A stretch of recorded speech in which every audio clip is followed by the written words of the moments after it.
this persistent idea that keeps floating around. I even saw it in a textbook not long ago, which is frankly kind of terrifying. What's that? This notion that sub-Saharan Africa was um, almost exclusively a place of oral traditions. You know the trope, right? Yeah, the oral continent myth. Exactly.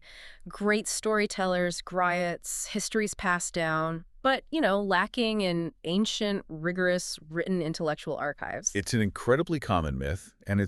it's a massive oversight. It's like saying Europe didn't have books because you only looked at their folk songs. Right. And that is exactly why I'm so excited about the stack of research we have for you today.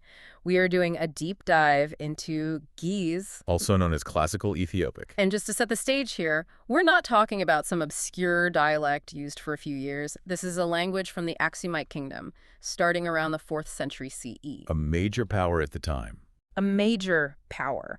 And the sources we have, everything from a study on Ethiopian intellectual traditions to some really technical grammar notes, they paint this picture of a language that was so much more than a tool for religion. Right. It was like a hard drive for centuries of African science, medicine, astronomy, and philosophy. That's a perfect analogy. Yeah. I mean, What's out from these grammar notes is the script itself. It's called the Fidel. yes, the Fidel. And what's so fascinating here is that it completely challenges our Western Latin-centric idea of how writing is supposed to work. How so? Well, in English, we use an alphabet. You have a letter for a consonant like B and a separate one for a vowel like A. They're separate bricks. You put them together to make BA. Right, it's modular. But Ge'ez doesn't do that. No, it uses what's called the syllabary. In this system, each character represents a consonant and a vowel sound, all fused together into one single symbol. I was looking at the charts in those basic Ge'ez notes we have, and honestly, it looks less like an alphabet and more like a massive periodic table or something. It is incredibly mathematical in its structure. Think of it like a grid. You've got your 26 basic consonant forms. Those are the roots. But then each one of those can be modified by 7, sometimes even up to 12, different vowel signs. So you take the basic shape for B and you tweak it slightly to make boo, and tweak it again for B, again for ba, and so on. So wait, if you do the math on that, 26 consonants times 7 or more vowels, I mean, that's a huge number of characters to memorize compared to our 26 letters. It results in over 200 distinct syllabic characters. Which just begs the question, why? That seems so inefficient for anyone trying to learn it. Why design a system with such a high barrier to entry? That's a great question, but I think it assumes that ease of learning was the primary goal. And it wasn't. So what was the goal? Precision. Hmm. This system was a major technological leap. By the 4th century, Ge'ez had developed what the sources call a fully vocalized structure. Vocalized structure. I saw that phrase a few times. Break that down for us. Why is that a big deal? Well, compare it to its predecessors, like scripts from South Arabia, or even early Hebrew or Arabic. Those were often consonantal scripts. They just wrote down the consonants. So you'd see the letters BRD, and you'd have to figure out if it was bread or bard or bird from context. Exactly. There was ambiguity built in. You had to already know the language really well to read it properly. Ah, okay. But the Ge'ez innovation was to write the vowels into the character. It just removes the ambiguity. It's the difference between a blurry sketch and a high-resolution photo. So you knew exactly how a word was supposed to sound, even if you'd never seen it written before. Precisely. And the grammar notes really highlight just how specific this system could get. They talk about a feature called labiovularis. I saw that. Labiovularis, it sounds like a part of the inner ear or maybe a medical condition. I'm sorry, you have inflamed labiovularis. It does sound clinical, doesn't it? Yeah. But it's actually a really sophisticated linguistic tool. Yeah. It refers to these complex sounds that are rounded at the lips and made at the back of the throat at the same time. Like what? Sounds like GW, KW, DO, QW, and HW. Okay, so like the GU sound in the name Gwen. Exactly like that. Now think about how we write that in English. We have to use 2 separate letters, G and W, to sort of approximate the sound. It's a workaround. Right. In Ge'ez, they didn't do workarounds. For these complex sounds, they created entirely distinct, unique characters. Wow. The fact that they dedicated specific symbols in their massive grid just for these sounds shows such a high level of phonetic sophistication. They weren't just transcribing speech, they were engineering a system to capture every single nuance of it. It just really underlines that this wasn't some primitive system that just kind of happened. It was architected. But here's where it gets really interesting for me. It's not just about the mechanics. The research suggests the letters themselves, the Fidel, have a kind of spirit. Yes, This is the symbolic dimension of the script. Hmm. In our alphabet, a letter is just a sound carrier. Yeah. A is just A. It doesn't mean anything on its own. Yeah. But in the Guiers tradition, the characters themselves possess intrinsic meaning. Right. I found this part completely fascinating. The source says the very first letter, A, or Aleph, is associated with divine beginnings. It's not just letter number one, it's the opener for sacred stories. It sets the whole tone for the act of writing. And then you have the character Be, which is linked to ideas of blessing or creation. And May is for wisdom. Yes, May symbolizes wisdom. So think about what that means. When a student in a monastic school was learning to write, they weren't just learning A is for apple. No, not at all. They were absorbing a whole worldview. The education system used these mnemonics, where the shape and the sound of the letter were tied to moral and spiritual concepts. The Fidel was a repository of cultural values. You weren't just learning to read, you were learning what your culture valued most. Divinity, blessing, wisdom. It's like the code itself carried the cultural DNA. That's a beautiful way to put it. You literally couldn't write a sentence without using symbols that meant wisdom and blessing. And it connects back to that vocalized thing we were talking about, doesn't it? It does. Because the breath, or the vowel, is inherent in the letter, it meant that the spirit of the word was written directly into the character. You couldn't separate the body of the word from its breath. That is so deep. It makes our Latin alphabet feel a little, I don't know, a little cold by comparison, doesn't it? Just pure utility. It certainly feels more utilitarian. Ge'ez feels more like living architecture. But I want to pivot here, because while the spiritual side is amazing, our mission today is to really dig into that hard drive analogy. I think when people hear monastic school and sacred letters, they immediately think, okay, so it was all prayer books. And that's the big assumption we need to correct. While Ge'ez is absolutely the liturgical language of the Ethiopian Orthodox Tewahedo Church, the sources are crystal clear that it was also the language of rigorous science and scholarship. So what kinds of files are actually stored on this African hard drive? If we could boot it up right now, what would we find? Oh, a huge variety. The archives have manuscripts on astronomy. We're talking celestial observations, complex calculations. Not just the sun is hot. No. Real science. There are indigenous medical texts documenting remedies and biological knowledge. Then you have mathematics. What about math, right? Yes, practical mathematics. And philosophy.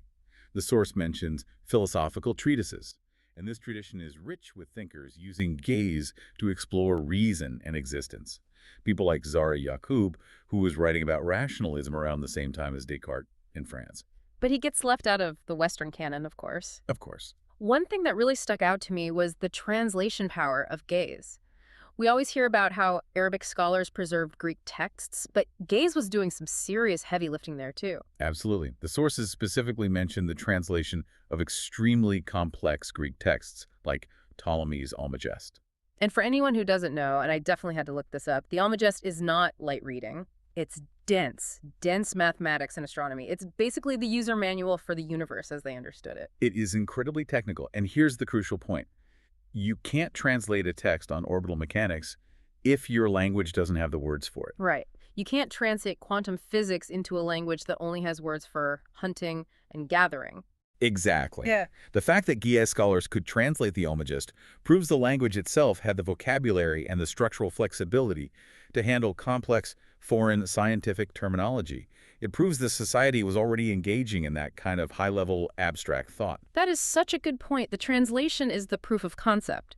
And speaking of high-level thought, I have to geek out on the numbers for a second. The basic Ge'ez notes show this numeral system that it just blew my mind. It's a distinct system, isn't it? It functions in base 10. You have specific symbols for 1 through 9, then different symbols for 10, 20, 30, all the way up to 100. It goes higher? Oh, it goes much higher. Yeah. There's a single symbol for 10,000. 10,000. Okay, stop and think about that. Why do you need a single dedicated character for the number 10,000? You don't need a symbol for 10,000 if you're just counting sheep in a field. Exactly. It implies large-scale commerce. It implies empire-level logistics. It implies astronomical calculation or, managing a census. It proves the language was built for administration and science, not just for prayer. So we have this incredible tool, a language that's mathematically structured, beautiful, and holding libraries of scientific data. But nobody speaks it anymore as a daily language. Not as a vernacular, no. And this is where the story gets a little bittersweet. Ge'ez stopped being a spoken language for everyday life around the 10th century. Mhm. It became purely a language of the learned. Like Latin in medieval Europe? Exactly like that. But one of the experts in our source material argues this death as a spoken language was actually a good thing for preservation. That sounds completely counterintuitive. It does, but think about English. If you read a text from 500 years ago, the slang is different, the spellings are all over the place, the meanings have drifted. Living languages are messy, they change. Right. Awful used to mean full of awe, now it means terrible. Precisely. But because Ge'ez stopped evolving on the street, it effectively froze. The grammar, the vocabulary, it all stayed consistent for 1,000 years. It created a time capsule effect. So a scholar in the 19th century could read a text from the 13th century with perfect clarity because the rules of the language hadn't changed. The knowledge didn't degrade. It was locked in. Mhm.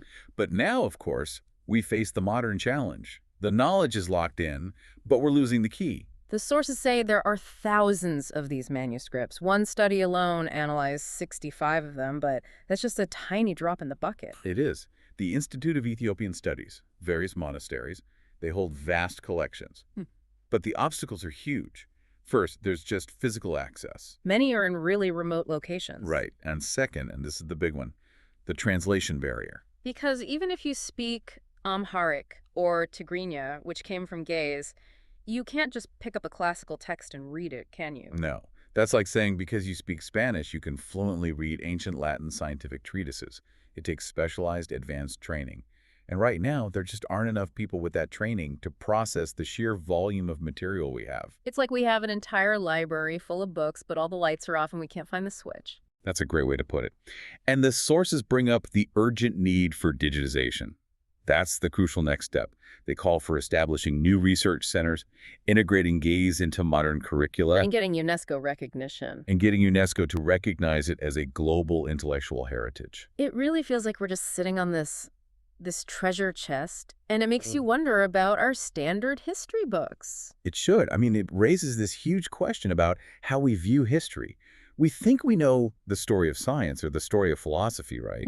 We trace it from Greece to Rome to the Renaissance. Yeah, the standard narrative. But here is an entire archive, centuries of thought, that remains largely unintegrated into that global story simply because it hasn't been fully translated and digitized yet. It really challenges the timeline. While Europe was supposedly in the Dark Ages, the Ethiopian highlands were busy calculating star charts and writing philosophy. And doing it in a script that carried the spirit of their entire culture in every single syllable. So, wrapping up, what does this all mean for us? For you listening right now. I think it means we have to broaden our map of intellectual history. We need to be humble about what we think we know. The canon of human knowledge is likely so much larger than what's currently in our textbooks. It's just a powerful reminder that intelligence and innovation are universal constants. The only variable is whether we've bothered to learn how to read the records. Well said. Before we go, I want to leave you with one last thought. We've talked about these thousands of manuscripts sitting in monasteries, holding data on medicine, stars, math, and we know that very few people can actually read them. So Yeah. here's the provocation. If thousands of scientific and philosophical manuscripts are sitting untranslated in Ethiopian monasteries right now, practically invisible to the global academic community, what other lost chapters of human history are we missing simply because we haven't learned the alphabet yet? That is a very humbling thought to end on. Thanks for diving deep with us today. It's been a real pleasure.